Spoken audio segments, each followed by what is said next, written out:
TYBAના વિદ્યાર્થીઓને ગાંધીયુગના સાહિત્યકારોમાં ગાંધીજી વિશે પણ પૂછાય છે. વિદ્યાર્થીઓને તો અત્યારે ગાંધીજી વિશે ભાગ્યે જ કશી સાચી ખબર હોય છે વોટ્સએપ યુનિવર્સિટીના કારણે. એ સંજોગોમાં સત્યના પ્રયોગો સિવાય ગાંધીનું કશું વાંચ્યું હોય એવા વહેમમાં હું નથી. ગાંધીએ મોટાભાગના ગુજરાતી લેખકો કરતાં ઘણું વધારે લખ્યું છે. એટલે આજે આપણે ગાંધીની વાત કરીશું. 2 ઓક્ટોબર પણ છે અને તમારા અભ્યાસક્રમમાં પણ છે. કેટલાક એવા વ્યક્તિ હોય છે, કેટલાક એવા લેખક હોય છે જે એમના સમકાલીન જમાનાના સંતાનરૂપ હોય.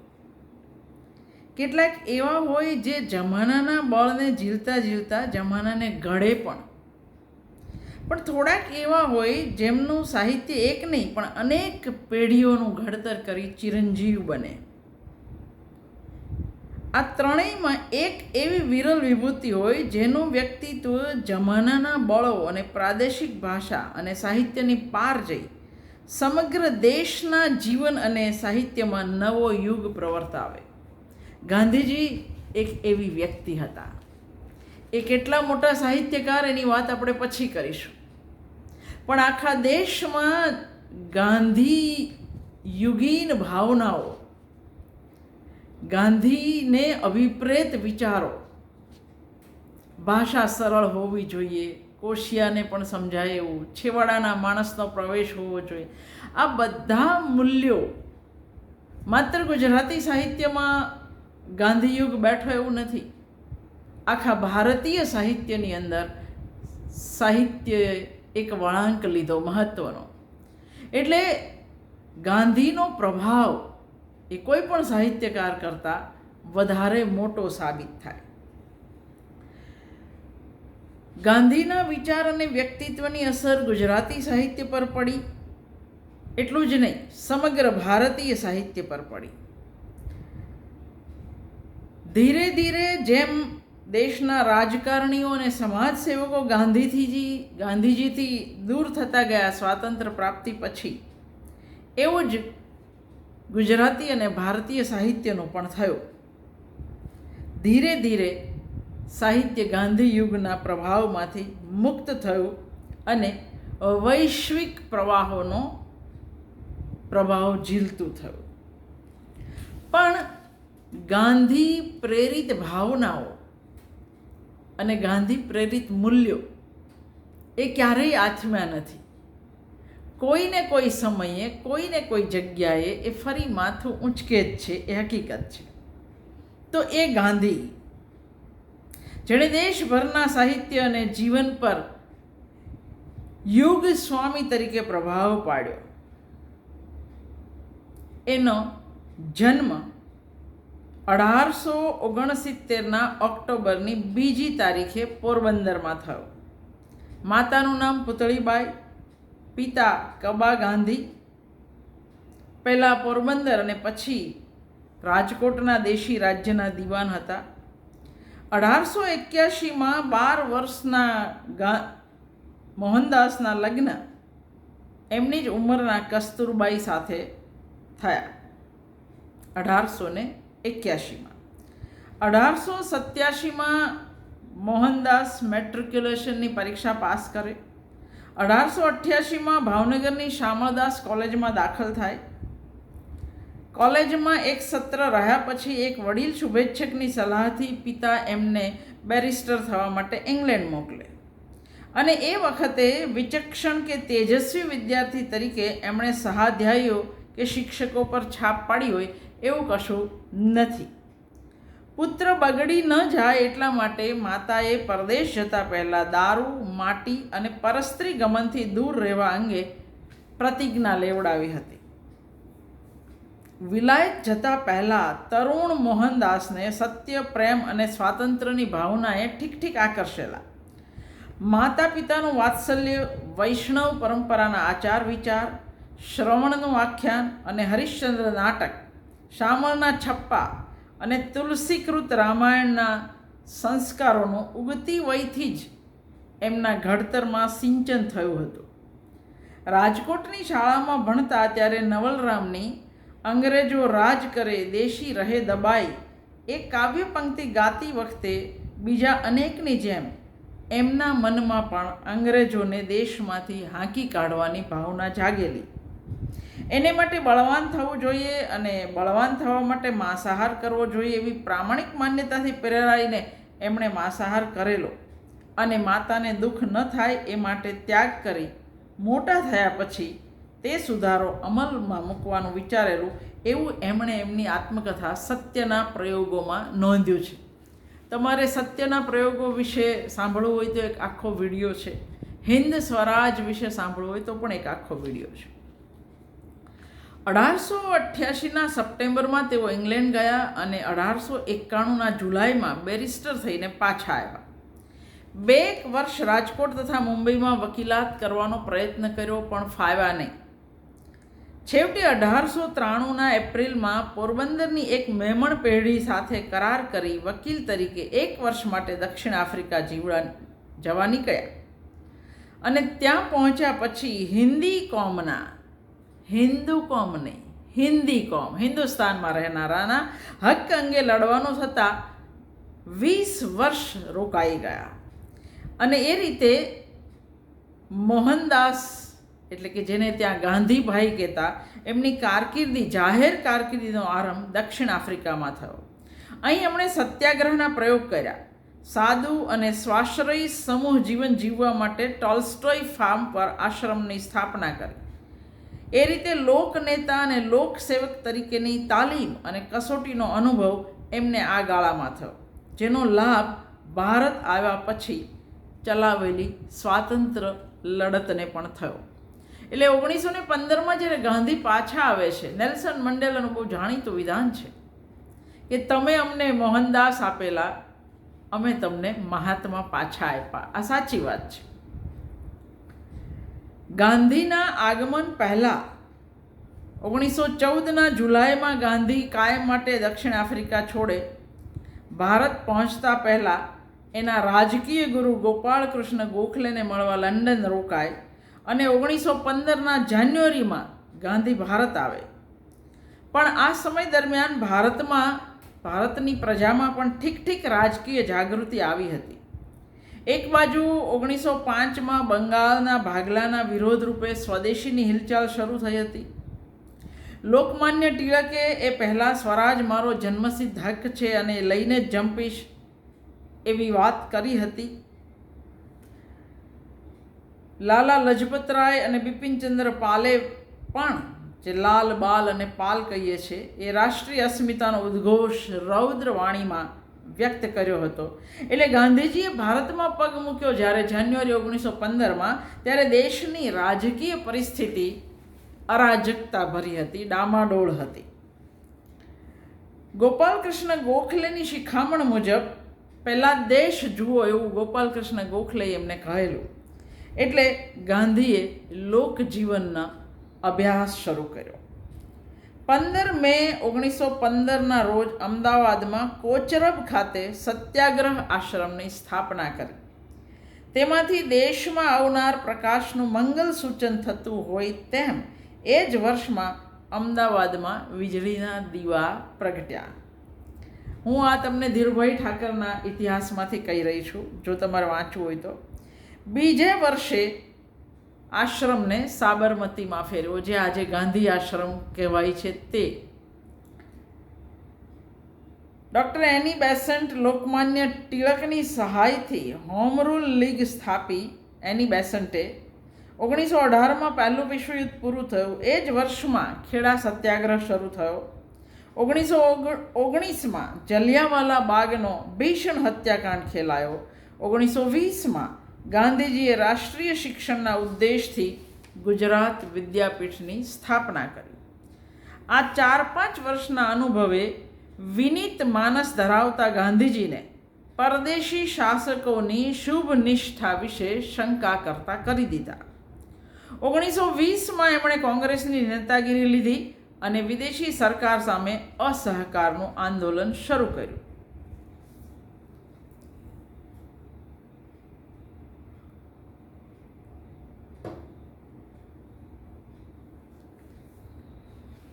ઓગણીસો 23 બોરસદનો, વચ્ચે એમને 6 વર્ષની જેલની વાત થઈ, એ બધી વાત નથી કરતી. 1923 બોરસદનો અને 27 બારડોલીનો ઇતિહાસ પ્રસિદ્ધ સત્યાગ્રહ થયા. વલ્લભભાઈ સરદાર બન્યા. 1930 સત્યાગ્રહની લડત દેશવ્યાપી થઈ. ગાંધીજીએ દાંડીકૂચ કરી. બીજા વર્ષે ગાંધી અરવિંદ કરાર થયા. ગાંધી ગોળમેજી પરિષદમાં ગયા, પણ એમાં નિષ્ફળતા મળી. બીજે જ વર્ષે ફરી સત્યાગ્રહ કર્યો. આમરણ ઉપવાસો કર્યા. તો આ ગાંધીજીના નેતૃત્વ નીચે રાષ્ટ્રે જે રાજકીય પ્રગતિ, એનો પહેલો તબક્કો. બીજા વિશ્વયુદ્ધના આરંભે એટલે કે 1939 થઈ પ્રજાની કૂચનો બીજો તબક્કો શરૂ થયો. 1941 અમદાવાદ અને મુંબઈમાં કોમી હુલ્લડો થયા. વ્યક્તિગત સત્યાગ્રહ ચાલતા હતા. 1942 ઓગસ્ટમાં ગાંધીજીએ કરેંગે યા મરેંગે ના નિર્ધાર સાથે અંગ્રેજો હિન્દ છોડો, ક્વિટ ઇન્ડિયાનો આખરી લડતનો આદેશ આપ્યો. ગાંધી અને તમામ કોંગ્રેસી મોટા નેતાઓની ધરપકડ થઈ. સમગ્ર દેશમાં ક્રાંતિનો જુવાળ ફરી વળ્યો. સાથે સાથે સંગ્રહખોરી, કાળા બજાર વગેરે દૂષણો પણ ત્યારે જ આવ્યા, યુદ્ધના કારણે ખાસ તો. પણ અહિંસા, સ્વદેશી, અસ્પૃશ્યતા, ગ્રામ સ્વરાજ, ગાંધી માત્ર આઝાદીની લડાઈ જ નહોતા લડતા, સર્વાંગી શિક્ષણ, કેળવણી, આ બધા કામ સમાંતરે ચાલતા હતા. 1944 માંદગીના કારણે ગાંધીજીને જેલમાંથી છોડવામાં આવે છે.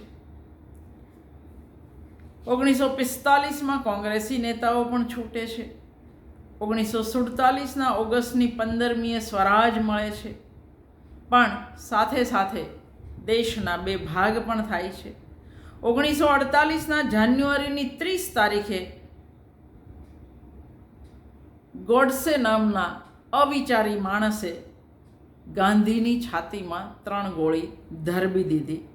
ધર્માંધ હિન્દુ કહીએ આપણે એને. ભારતના આઝાદીના ઇતિહાસ સાથે આ કારમી કલંક કથા કાયમી જોડાઈ ગઈ. આ ગાંધીનું જીવન, અને હવે આપણે એનું કવન કહીશું. એમની ધર્મ ભાવના, એમની કેળવણીના વિચાર, અસ્પૃશ્યતા અંગેના વિચાર, અસ્પૃશ્યો માટે મંદિર પ્રવેશ, આ બધી વાત તમે ક્યાંયથી પણ વાંચશો. પણ ગાંધીએ વિપુલ માત્રામાં લખ્યું છે. એટલે ગાંધીનું સાહિત્ય વિપુલ છે. તમારે સર્જન વિશે પણ વાત કરવી પડે. સાહિત્ય સર્જન માટે એણે નથી લખ્યું, પણ લોક શિક્ષણ માટે એમણે આ લેખન કર્યું છે. એમના સમગ્ર જીવન કાર્યનો અર્ક ગાંધી સાહિત્યમાં ઉતરેલો છે. નિબંધ એ એમનું મુખ્ય સાહિત્ય સાધન. એમના મોટા ભાગના વિચારોનું વાહન નિબંધ બન્યો છે. ભાષણો, વ્યાખ્યાનો, વાર્તાલાપો, આત્મકથા, ઇતિહાસ, ચરિત્રના પુસ્તકો, ચરિત્રાત્મક નિબંધો અને પુષ્કળ પત્રો, આ બધું જ ગાંધીના નામે છે.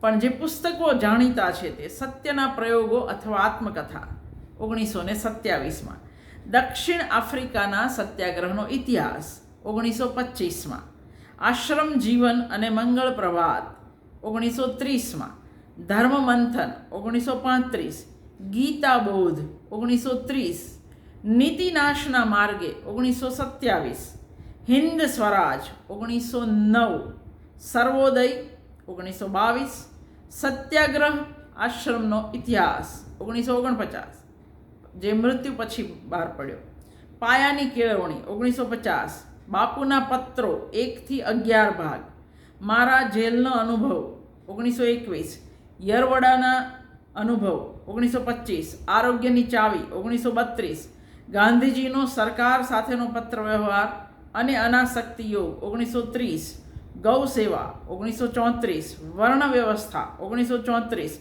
વ્યાપક ધર્મ ભાવના 1937, ખરી કેળવણી 1938, કેળવણીનો કોયડો 1938, ત્યાગમૂર્તિ અને બીજા લેખો 1938, સંયમ અને સંતતિ નિયમન 1959, સર્વોદય દર્શન 1964 આ એમના મુખ્ય ગ્રંથો છે. ગાંધીજીનો અક્ષરદેહ લગભગ 80 જેટલા ગ્રંથોમાં પ્રગટ થયો છે અને અંગ્રેજી લખાણ collected works of Mahatma Gandhi એ શીર્ષકથી 100 ગ્રંથમાં ડબલ ડેમી સાઇઝના ગ્રંથ, એટલે ગાંધીએ કેટલું લખ્યું છે એ વિચારો. એની સાથે સાથે એક બીજી વસ્તુ વિચારો, ગાંધીએ કેટલું વાંચ્યું છે. માની નહીં શકાય એવું અને એટલું એણે વાંચ્યું છે. એ ગૂગલ કરશો તો આખી યાદી મળશે કે ગાંધીએ કેટલું વાંચ્યું છે.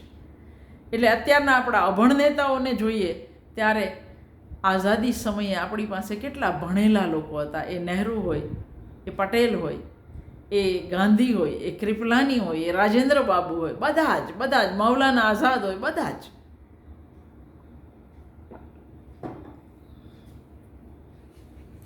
ગાંધીજીએ પોતાને કદી સાહિત્યકાર તરીકે ઓળખાવ્યા નથી, પરંતુ ગુજરાતી ભાષા અને સાહિત્ય પર એમને અપાર પ્રેમ હતો.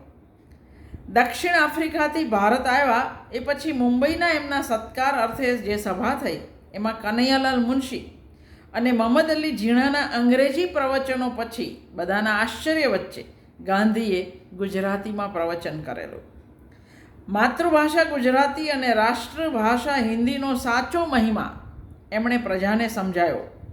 1918માં ગુજરાતી સાહિત્ય પરિષદના પ્રમુખપદ માટે હરિપ્રસાદ દેસાઈએ ગાંધીનું નામ સૂચવ્યું. ગુજરાતના સાક્ષરોએ વાત હસી કાઢી. ગાંધીએ પણ કહ્યું કે મને પ્રમુખ બનાવવાની વાત કરે એ ચોક્કસ પાગલ કહેવાય. મારે અને સાહિત્યને શું? રમણભાઈ નીલકંઠ જેવાને પ્રમુખપદ આપો. ગાંધીની વિનંતીથી એ સંમેલનમાં રવિન્દ્રનાથ ટાગોર આવેલા. એમણે આપેલા અંગ્રેજી વ્યાખ્યાનનો ગુજરાતીમાં અનુવાદ કરી લોકોને સમજાવવાની મગદૂર ત્યારે ઉપસ્થિત સાહિત્યકારોમાંથી કોઈએ નહીં બતાવેલી. આખરે ક્ષિતિમોહન સેન ગુરુદેવના વ્યાખ્યાનનો હિન્દી અનુવાદ કરવા ઊભા થયા. એ જ વખતે ગાંધી મંડપમાં દાખલ થયા અને ક્ષિતિમોહન સેને ગુરુદેવના વ્યાખ્યાનની નકલ એમના હાથમાં મૂકીને કહ્યું, તમે આનો અનુવાદ કરો અને પ્રેક્ષકોને સમજાવો. ગાંધીએ તદ્દન સહજ ભાવે સરળ અને અર્થપૂર્ણ ભાષામાં વિશાળ જનમેદનીને રવિન્દ્રનાથની પ્રેરક વાણીનો મર્મ સમજાયો. એમના આ અપ્રતિમ ભાષા પ્રભુત્વથી સાહિત્ય સ્વામીઓ આશ્ચર્યચકિત થઈ ગયા. જે સાક્ષરો માટે અશક્ય હતું એ ગાંધી માટે સહજ હતું. ગાંધી સરળ ગુજરાતીની વાત કરે છે ત્યારે અઘરામાં અઘરું અંગ્રેજી એમને આવડતું હતું.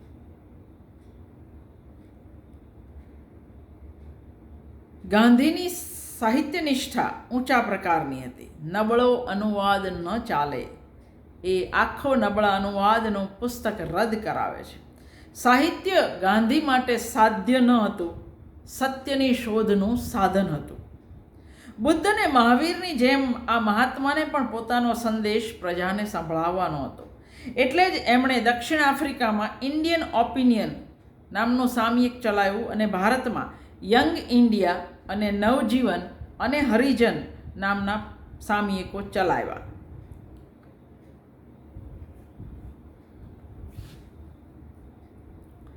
હિન્દ સ્વરાજ, સત્યાગ્રહનો ઇતિહાસ અને આરોગ્યની ચાવી એ 3 પુસ્તકોને બાદ કરતાં ગાંધીનું તમામ લખાણ એમના આ સાપ્તાહિકો એટલે અઠવાડિયે બહાર પડતા સામયિકોમાં પ્રગટ થયું હતું. ગાંધીજીનું સાહિત્ય એમની જાહેર પ્રવૃત્તિઓની સાથે અનિવાર્યપણે સંકળાયેલું છે. દેશના રાજકીય અને સાંસ્કૃતિક ઉત્થાનનો ઇતિહાસ ગાંધીના લખાણોમાં પડેલો છે. એક સંત પુરુષના નિર્મળ અંતઃકરણની પુનિત છાપ એમના પ્રત્યેક લેખ પર અંકિત થયેલી છે. ગુજરાતી કે ભારતની અન્ય કોઈ ભાષામાં એક જ લેખકે આટલું વિપુલ પ્રમાણમાં લખ્યું હોય એવું ઇતિહાસમાં નોંધાયું નથી. ગાંધીના 2 મહત્વના પુસ્તકોની વાત કરવી પડે. એક સત્યના પ્રયોગો એટલે કે આત્મકથા, જેના વિશે એક વિડીયો તમને આખો મળશે. સત્યના પ્રયોગો નવજીવનમાં 29/11/1925 અને 3/2/1929 દરમિયાન હપ્તે છપાઈ હતી. એનો અંગ્રેજી અનુવાદ યંગ ઇન્ડિયામાં છપાતો હતો. ગાંધીના તમામ લખાણોમાં સાહિત્યિક દ્રષ્ટિએ એમની આત્મકથા વિશેષ મહત્વની છે. એમાં એમના વ્યક્તિત્વની વિશિષ્ટ પ્રભા પ્રગટ થઈ છે. જેમ કોઈ સુવર્ણકાર એટલે કે સોની સુવર્ણને ગાળીને શુદ્ધ કરતો જાય, એમ એમણે સત્યની ભઠ્ઠીમાં પોતાના જીવનની વિવિધ ઘટનાઓને ગાળીને અહીં મૂકી છે. જ્યારે વાંચો ત્યારે તેના તેજ અને તાજપ સ્પર્શા વિના ન રહે. ગાંધીજીની સત્યનિષ્ઠા તેમને પ્રત્યેક વિગતના કથન સાથે આત્મ અનુસંધાન કરવા પ્રેરતી હોવાથી તેમની આ કૃતિમાં સર્જકની ઉષ્મા અને સ્વસ્થતા ઉતરેલા છે. નવલકથાકારની જેમ તેઓ છૂટા પ્રસંગોને પરસ્પર જોડીને ક્વચિત શાંત, ક્વચિત ગંભીર તો ક્વચિત રસળતી શૈલીમાં આત્મકથન કરે છે.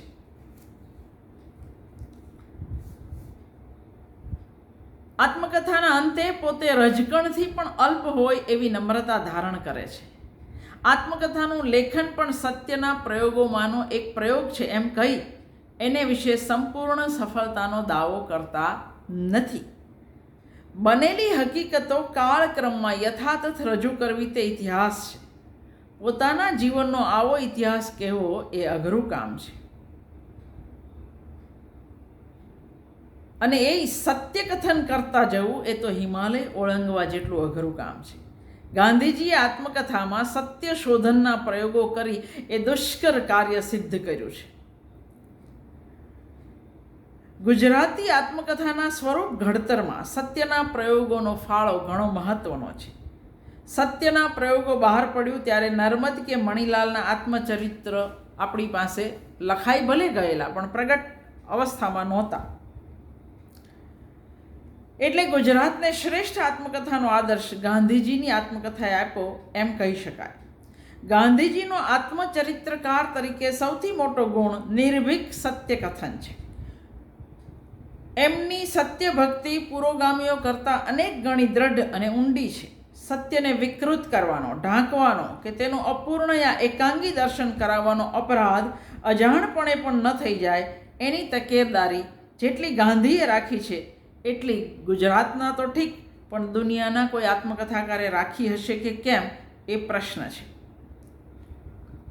ગાંધીજીની વિવેક બુદ્ધિ હર કોઈ ચરિત્રકારે ધડો લેવા જેવી છે. સુરુચિનો ભંગ કર્યા વગર સત્ય ઉચ્ચારવાની જે કુશળતા ગાંધીની સંયમશીલ લેખિનીમાં છે તે નથી નર્મદમાં કે નથી મણિલાલમાં. તત્વતઃ સત્ય કલાથી વિમુખ હોતું નથી એની સચોટ પ્રતીતિ સત્યના પ્રયોગો વાંચતા થાય છે.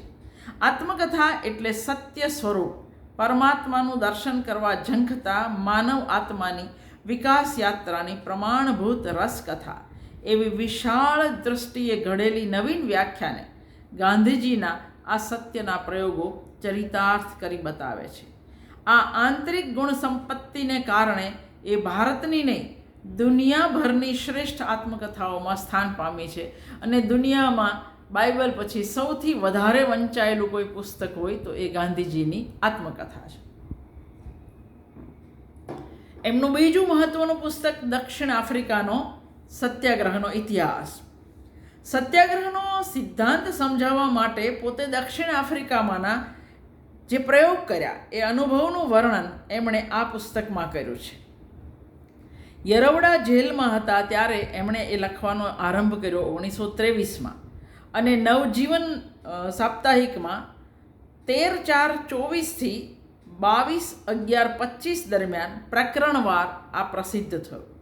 દક્ષિણ આફ્રિકાનો 20 વર્ષનો પોતાનો વસવાટ ગાંધી માટે કિંમતી અનુભવની સુખદ સ્મૃતિરૂપ છે.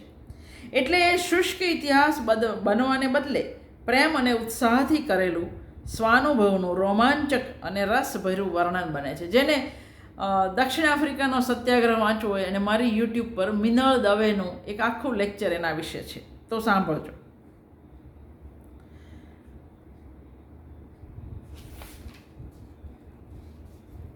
હિન્દ સ્વરાજ. તમારે ગાંધી વિશે લખવામાં 3 પુસ્તકો વિશે તો લખવું જ પડે: હિન્દ સ્વરાજ, દક્ષિણ આફ્રિકાનો સત્યાગ્રહ અને સત્યના પ્રયોગો. હિન્દ સ્વરાજ 1909 એના વિશે પણ 1 કલાકનો વિડીયો મેં મૂકેલો છે.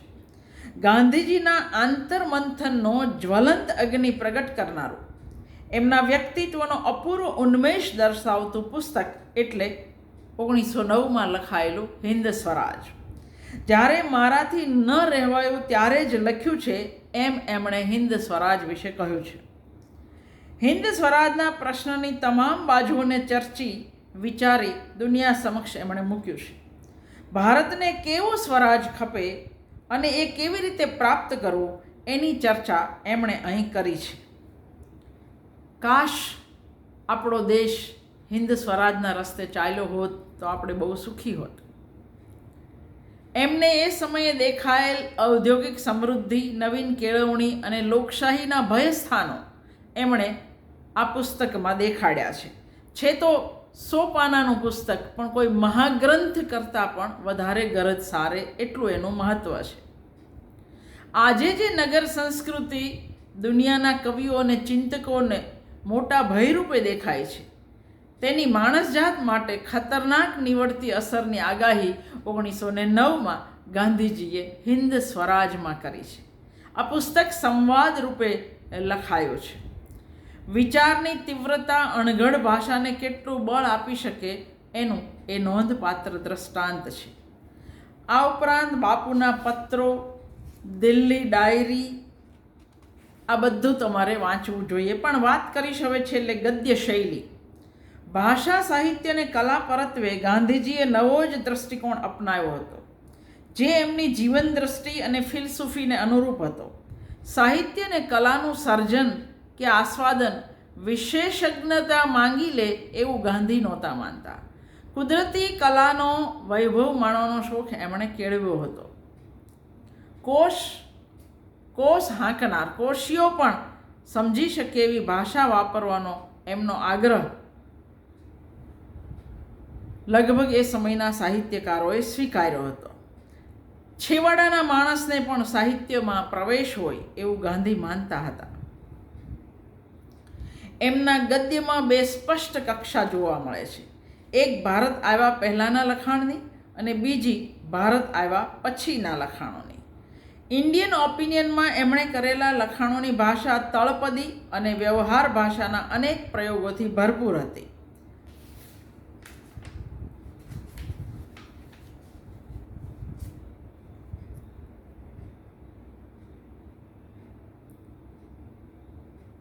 સાદી અને તળપદી ભાષામાં ભવ્ય અને દુર્ગમ વિચારો રજૂ કરવાની એમનામાં શક્તિ હતી. બંદૂકની ગોળી જેવા ટૂંકા ટૂંકા વાક્યથી તેઓ ધારી અસર ઉપજાવી શકતા.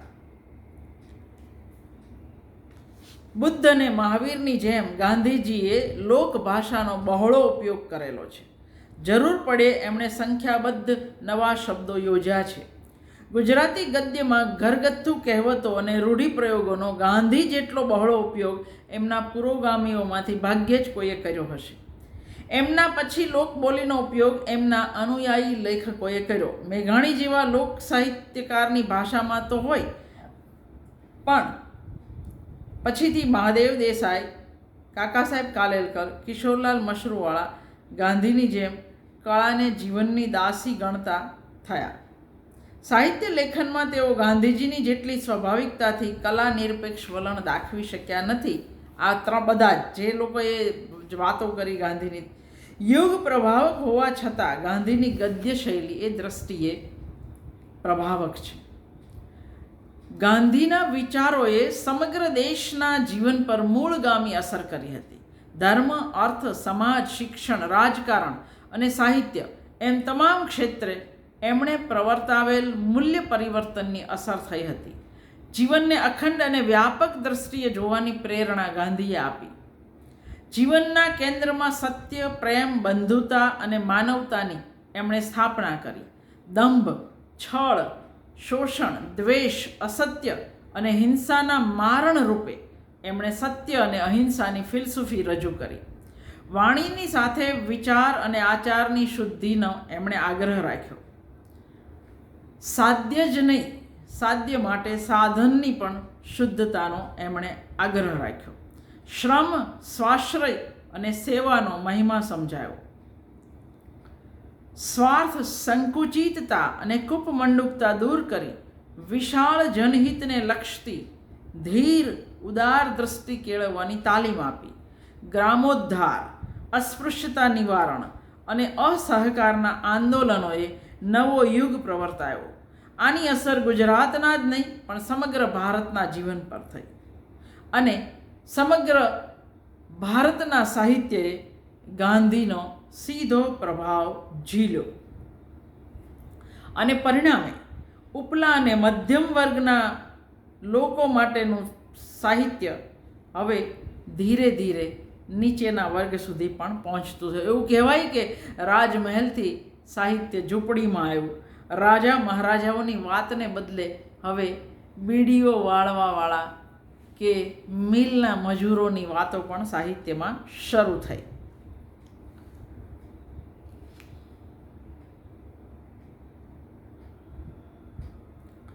વ્યક્તિ મટી બનુ વિશ્વ માનવી, માથે ધરું ધૂળ વસુંધરાની એ ગાંધીના પ્રભાવ તળે લખાયેલું એવું આપણે કહી શકીએ. ગાંધીના જીવને, એના વ્યક્તિત્વએ, એના કાર્યક્રમોએ, એના લખાણોએ, એમના વિચારોએ સમગ્ર દેશના સાહિત્ય પર વ્યાપક અને મૂળગામી અસર કરી. સાહિત્યમાં